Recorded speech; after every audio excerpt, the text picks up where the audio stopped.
Hello, hello. My name is Kim Addis. I'm the president and founder of Frame of Mind Coaching and the co-founder of the Journal That Talks Back.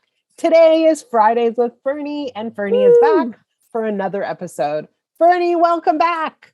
Thank you, thank you, thank you.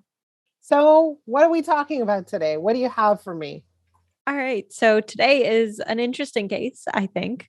It's about a man named Rajiv. He grew up in a small town in India, and he always had dreams of traveling. So he applied to go to the University of Edinburgh. He got accepted and did his undergrad abroad in Scotland. And he discovered that he was a really good cook and that he loved working in the kitchen. And so he finished his undergraduate degree. He worked in a small kitchen in the city. And this guy comes in one day. This random guy, Rajiv cooks for him, does a really great job. And the guy was really, really impressed. And it turns out that he's this chef, new up and coming chef, and he's starting a restaurant in Edinburgh, this big restaurant. And he offers Rajiv a job. And Rajiv is ecstatic and elated. And that is exactly what he wants, to work in this big restaurant with famous people. And he calls home and tells them about this job, about how he's going to stay there for a little while longer. And his family isn't so excited for him because it turns out that his mom is sick, and that they actually want him to come home. He's the oldest brother, the oldest boy. And so it's his, responsibility to take care of the mother. But while Rajiv really loves his mother and cares about his family, he doesn't want to go home. I mean, he just got the opportunity of a lifetime.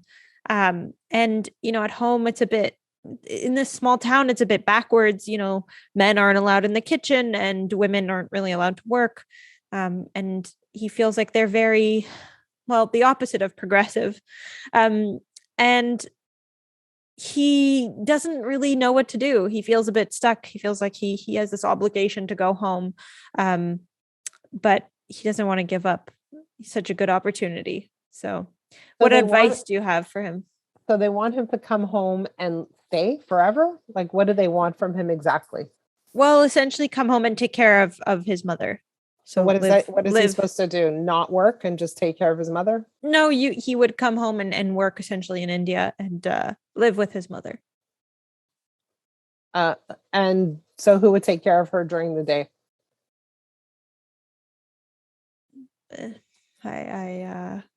Good question. Maybe the other siblings. Yeah. The other siblings. Okay. So it's very interesting, right? And especially in some cultures where the demand is to do what your parents want. And so if your parents call you back, you got to go back. And so for me, the conversation would really be around his values, right? What is, he doesn't want to go back. I get it. But what are his values? So in other words, what I would do is say, if you fast forwarded your life, maybe 2, 3, 5 years from now and look back, what would you be happy that you did? What would you feel like you regretted? So let's look at 2 decisions. And I never think of black and white decisions. Within each decision, there are multiple permutations of each decision. Okay, but let's look at 2 basic decisions for the moment. Decision number 1 is you go back to India and you stay with your mother and you take care of her. In 5 years from now, is that a decision you will regret? And we'll do the same thing the other way around. You don't go back to India and you stay in Edinburgh and you work with this amazing chef and you grow your career. Is that a decision you will regret because you didn't spend time with your mother? So we want to look at that first and foremost, because what we're really looking at is what are his values? What is driving his decision making? And we don't want him to make any decision out of guilt. We want him to make a decision that he is able to look back on and feel good about, feel proud of. But in this description of these decisions, what you're presenting is a black and white option, right? All or nothing. And I never look at decisions that way because I think that in every decision, there are ways and methods to create win-win situations. And right now it's set up, there's no win-win here. He's going to lose in both situations. And I don't Yeah. think that that has to be the case. So perhaps what he does is he says, yes, I want to come and work with you, but here's the parameter. I need to go and live in India for 2 months of the year to be with my mother, and then I'll come back. Or he says, I'll go to India, I'll set my mother up, I'll get her the help she needs, I'll make sure she's safe, and then I'll come back. Or, hey, mom, come and live with me here. Right? So different options that we need to consider. So I never want him to think about, I can have it, it's an all or nothing situation. And often when we have all or nothing thinking, we come up empty handed and we feel really stuck. We feel very trapped. And often the decisions we make that are all or nothing based lead to guilt, shame, discomfort, unhappiness, the opposite of the feeling of pride that we're really after. And so for him, I would say, what would you want in your ideal world? If you could have everything you want, what would that look like? Would you be living with your mom and working for this chef? If he says, no, I don't actually want to live with my mom, but it's important for me to take care of my mom, well, then already we're starting to come up with some answers that say living with your mom is not the option for you that's going to be healthy. So let's look at the options that allow you to have what you want and feel proud of your decisions and that honor your values. So he might have a very important value. It's very important for me to take care of my family. And we don't know what that looks like. Is that financial? Is that physically being there? Is that setting up the mom with a caregiver? Like, what is that exactly? We need to examine that. But very often when people feel like, oh my God, like somebody wants something from me, and if I do that thing, it means I'm giving up what I really want. Well, positioning it that way, thinking about it that way, really stems from a set of beliefs that he cannot have what he wants, that it's impossible, it's win or lose. And I want to always help people make decisions where there are multiple wins. So he wins, they win, everybody wins. It's a good outcome. And so right now he's not perceiving that that's even an option. There's another option altogether is if this chef thinks he's so brilliant and so great, maybe he's willing to invest in a startup in India. I mean, there are lots and lots of different options and permutations. We have to find the one that makes him feel excited, optimistic, and one that resonates with what is truly important for him. So what if we add another parameter in this kind of case? You're making it harder? Of course. Isn't that my job as a child? Let's try. Where essentially, he has these siblings that have a lot of expectations of him. So, if he wanted to start this business and offer his mom to come and live with him, his siblings wouldn't be happy with that. So he has this other parameter that he has to kind of grapple with, and maybe that stops him from having everything he wants, or maybe not, but in the sense that they're a bit disagreeable. Yeah, sure. And so again, the question is, and it's funny, right? Because in the last episode, we spoke a little bit about thinking about what we have control over and what we don't have control over. So in the case of Rajiv, he has control over a few things. He has control over the way he thinks and feels and the decisions he makes surrounding his career and his mother. He doesn't have control over the way his siblings think or the way they feel or how they react to his decisions. He doesn't have control over that. And so his job is not geared, we're removing this job from him, which is to try to make his siblings happy.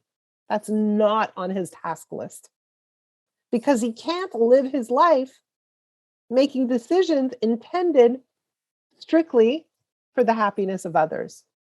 Because if he does that, what happens is he becomes unhappy. So, and again, he's trying to control something that he has no control over. So let's say his family members, his siblings want him to come and move to India, and that's what's going to make them happy. He moves to India. The very next decision he makes, which could be, you know what, I'm going to start a restaurant here, could also clash with their happiness, right? So we don't want to set up his life. We don't want to design his life so that his major task, his major purpose in life is to satisfy the happiness of others. That's not a formula for success. However, his task in life is to make sure he's making decisions that are aligned with his values and those things that are important to him, so that at the end of the day, he looks back and says, I'm pleased with the decisions I made. They are aligned with who I am and who I want to be.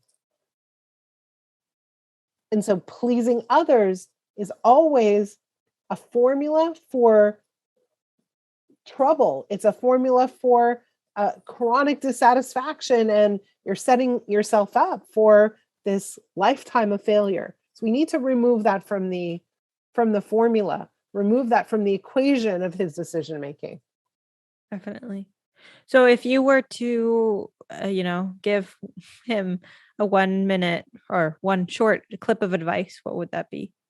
Yeah. In the case of Rajiv, what I would say to him, first and foremost, is if you could have everything, what would that be? What would that look like?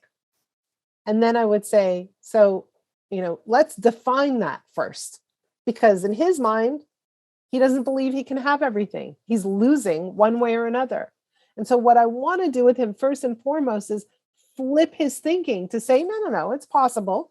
Let's conceive of a way where you can have all that you want. What could that look like? What could a win-win-win situation be? And so with someone like Rajiv, and really with all the clients, we want to look at how they're thinking and understand how their thinking is causing them pain. In his case, his thinking is, I'm going to lose. I am trapped. I'm stuck. There's no decision that I can make that will create happiness for me.